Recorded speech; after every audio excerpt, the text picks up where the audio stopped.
Hello दोस्तों, how to start freelancing इन 2022। हाँ, आज हम इसी टॉपिक के बारे में बात करेंगे।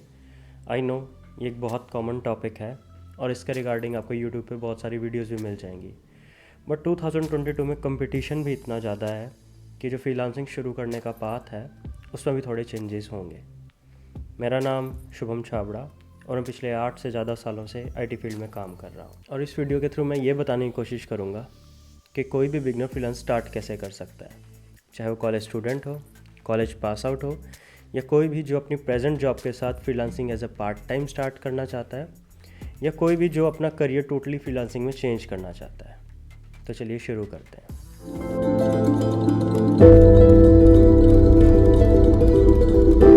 तो फ्रीलांसिंग स्टार्ट करने के लिए कुछ स्टेप्स हैं जिनको मैंने इन टर्म्स में डिवाइड किया है। Number 1 skills, number 2 experience and portfolio, number 3 platform and finding clients, and number 4 growth and learning। skills सबसे पहला और सबसे इम्पॉर्टेंट पार्ट है हमारी फ्रीलांसिंग करियर का। आप फ्रीलांसिंग किसी भी चीज़ में शुरू कर सकते हो, चाहे वो UI UX है, web designing, digital marketing, web development, artificial intelligence, machine learning और भी बहुत सारे डिपार्टमेंट्स हैं। बट सबसे इम्पॉर्टेंट होता है कि हमारे स्किल्स कितने अच्छे हैं। जितने आपके स्किल्स अच्छे हैं उतना आप फ्यूचर में प्रॉब्लम्स को जल्दी सॉल्व कर पाओगे। और आप स्किल्स कहीं से भी सीखो, वो मैटर नहीं करता। आप ऑनलाइन सीख सकते हो, यूट्यूब से सीख सकते हो, इंस्टीट्यूट से सीख सकते हो, किसी कॉलेज से सीख सकते हो। बट मैटर जो करता है वो करता है आपकी प्रैक्टिस। आप शुरू में कितनी प्रैक्टिस करते हो। ऐसा बिल्कुल मत करना कि आपने 1 और 2 मंथ्स प्रैक्टिस करी और सीधा जंप कर दिया फ्रीलांसिंग बिजनेस के लिए। शुरू में हो सकता है आपको 1-2 क्लाइंट्स मिल भी जाएं, बट आप ग्रोथ लॉन्ग टर्म नहीं कर पाओगे। तो कोशिश करो अपनी प्रैक्टिस पे ध्यान दो। थ्योरेटिकल ज़रूरी है बट प्रैक्टिकल उससे भी ज़्यादा ज़रूरी है। फॉर एग्जांपल आप UI UX डिज़ाइनिंग सीख रहे हो तो आपको फोकस करना है एक तो सॉफ्टवेयर पे, जो टूल आप यूज़ कर रहे हो वो कितना प्रोफिशिएंटली आप चलाते हो। सेकंड, आप डिज़ाइंस बनाओ। रोज़ आप अपने आपको एक टारगेट दो कि जिस दिन से मैं स्टार्ट करूँगा सीखना, उस दिन से लेकर जब तक मुझे सीखना है मैं रोज़ एक डिज़ाइन बनाऊँगा। और आप अपने आप को एनालाइज़ कर सकते हो कि आफ्टर 15 डेज़ आपके फर्स्ट डिज़ाइन में और 15th डे के डिज़ाइन में कितना फ़र्क है। तो ऐसे ही मतलब आपको एक तरह से कमिटमेंट करनी पड़ेगी कि मुझे रोज़ डिज़ाइन प्रैक्टिकल बनाना है। आप जहाँ से सीख रहे होंगे वो आपको थ्योरेटिकल बता रहे होंगे, बट वो इम्पोर्टेंट है ही नहीं। इम्पोर्टेंट है कि आप खुद कितनी प्रैक्टिस करते हो। जब आप प्रैक्टिस करने बैठोगे, जो टूल आप जब थ्योरेटिकल देखोगे वो देखने में आसान लगता है, बट जब आप उसको खुद यूज़ करोगे तो बहुत मुश्किल लगता है। तो first and most important thing है प्रैक्टिस।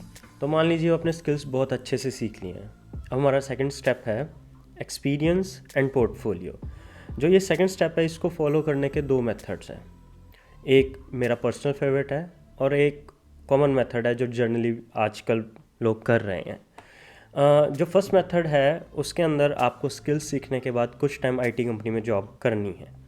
आई नो कि ये थोड़ा बोरिंग लगेगा बट ये बहुत ज़रूरी है। इवन मैंने 6 से ज़्यादा साल एक IT कंपनी में जॉब करी है, उसके बाद फ्रीलांसिंग स्टार्ट करी है। आई नो कि 6 साल एक छोटा टाइम नहीं होता, काफ़ी बड़ा टाइम है। बट अब मुझे ऐसा लगता है जब मैं एक फ्रीलांसिंग करियर में काफ़ी आगे तक आ गया हूँ कि वो जो 6 साल हैं वो मेरे अब यूज़ हो रहे हैं। जब हम कोलैबोरेटिव काम करते हैं क्लाइंट्स के साथ और जो और फ्रीलांसर्स हैं ओवरसीज़ में बैठे हैं, तो जब वो क्वेश्चंस पूछते हैं और जो कॉन्फिडेंस हमारे अंदर है वो तभी आएगा जब आपको एक्सपीरियंस होगा। तो इस बात के अंदर स्किल सीखने के बाद आप एक IT कंपनी ज्वाइन कर लीजिए। जॉब आपको आसानी से मिल जाएगी अगर आपने प्रैक्टिस अच्छी करी है तो। जॉब के साथ साथ पार्ट टाइम आप अपना पोर्टफोलियो तैयार करना शुरू कर दो।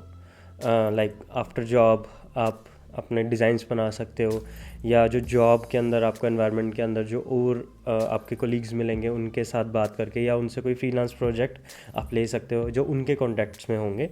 बट आप उसके साथ साथ अपना पोर्टफोलियो तैयार करना शुरू कर दो ताकि आप जब फुल टाइम फ्रीलांसिंग करने लगो तो आपका वो पोर्टफोलियो काम आए।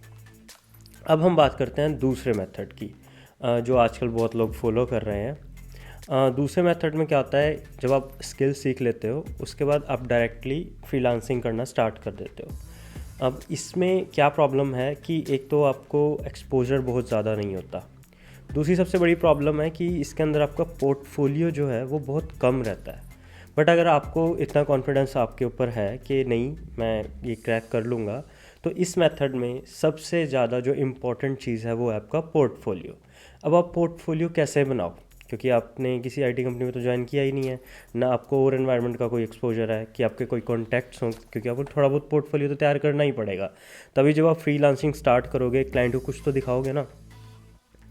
तो वो पोर्टफोलियो आप अपने रिलेटिव्स, अपने फ्रेंड्स के फ्रेंड्स, या कोई भी जो आपके आसपास हो जिसको भी आईटी कंपनी की किसी भी सर्विस की रिक्वायरमेंट हो जिसमें आपके स्किल्स हों, लाइक किसी को डिजिटल मार्केटिंग चाहिए, उसका कोई बिजनेस है, उसको प्रमोशंस करने हैं और अपने डिजिटल मार्केटिंग कहीं से सीखी है, तो आप उनका प्रमोशंस कर सकते हो। और हो सकता है कि शुरू में आपको फ्री में भी करना पड़े, क्योंकि आपको पोर्टफोलियो उठाना है, आपको रिव्यूज़ चाहिए। सो स्टार्टिंग में इन 2 मेथड से अपना पोर्टफोलियो और थोड़ा बहुत एक्सपीरियंस इकट्ठा करो। अब अगले स्टेप में हम बात करते हैं कि अपने क्लाइंट्स कहाँ से ढूंढें। सो बेसिकली अगर आप गूगल पे सर्च करोगे तो आपको बहुत सारी वेबसाइट्स दिख जाएंगी जहाँ पे आप अपने फ्रीलांस वर्क या क्लाइंट्स ढूंढ सकते हो।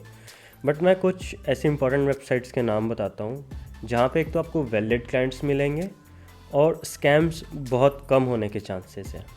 नंबर 1 लिस्ट में है Upwork, number 2 Toptal and number 3 fibre.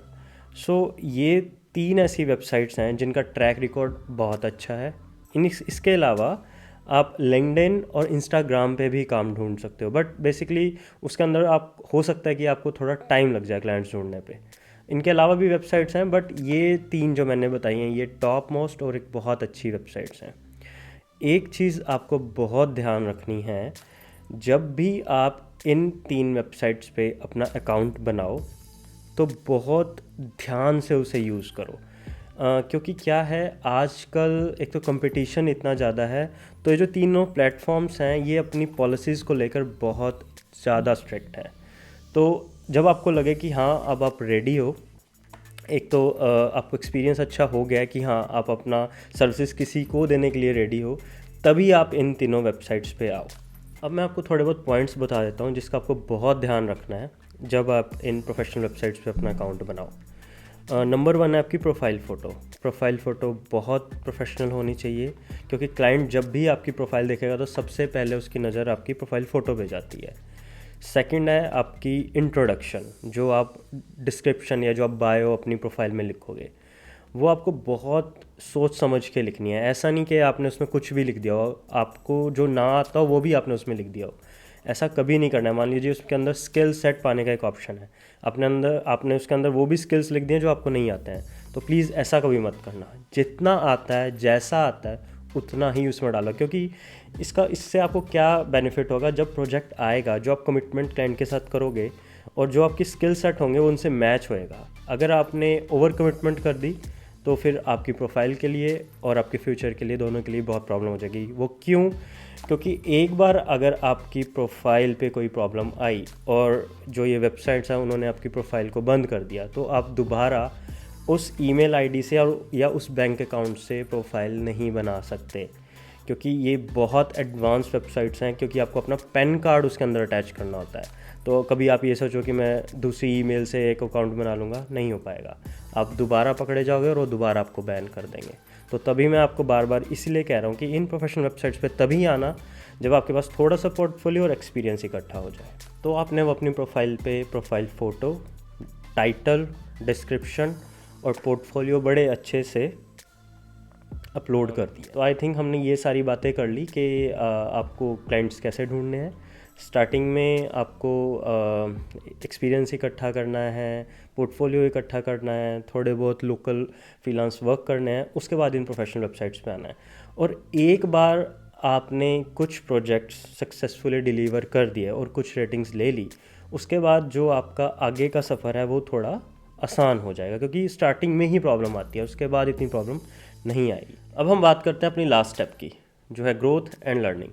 मान लीजिए अब आपने फ्रीलांसिंग में कुछ प्रोजेक्ट्स करने स्टार्ट कर दिए और आपको उसके अंदर ग्रोथ मिल रही है, बट वहाँ पे सबसे बड़ी प्रॉब्लम अब क्या आएगी कि आपकी लर्निंग ख़त्म हो जाएगी।